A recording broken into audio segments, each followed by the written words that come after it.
ഈശോയിൽ ഏറെ സ്നേഹമുള്ളവരെ, ഒക്ടോബർ 13 ഫാത്തിമ മാതാവിന്റെ തിരുനാൾ ദിനമാണ്. 1917 ഒക്ടോബർ 13 പരിശുദ്ധമ്മ ലൂസി ജസീന്ത ഫ്രാൻസിസ് എന്നീ ഇടയ കുട്ടികൾക്ക് ആറാമത്തതും അവസാനത്തതുമായ ദർശനം നൽകിയത്. ചില പ്രത്യേക സന്ദേശങ്ങൾ ലോകത്തെ അറിയിക്കാനാണ് പരിശുദ്ധമ്മ പ്രത്യക്ഷയായത്. അമ്മ പറഞ്ഞു, ഞാൻ ജപമാല റാണിയാണ്.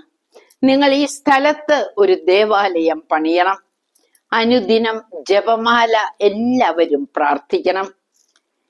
ലോകത്തിലെ പാപം എൻ്റെ മകൻ ഈശോയെ വേദനിപ്പിക്കുന്നു. നിങ്ങൾ പാപത്തിൽ നിന്ന് അകലണം.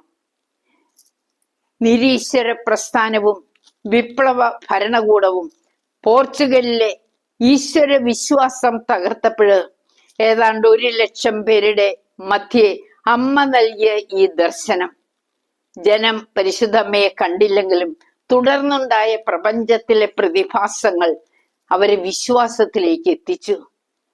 സൂര്യൻ നൃത്തം ചെയ്യുന്നതും ഭൂമിയിലേക്ക് നിപതിക്കുന്നതും ഒരു അനുഭവമായി അവർക്ക് തോന്നി. അങ്ങനെ അവരെല്ലാം വാവിട്ട് കരഞ്ഞു, വിശ്വാസത്തിലേക്ക് കടന്നു വന്നു.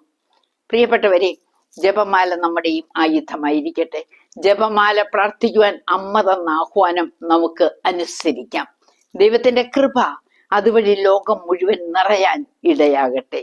പിതാവിന്റെയും പുത്രന്റെയും പരിശുദ്ധാത്മാവിന്റെയും നാമത്തിൽ ആമേൻ.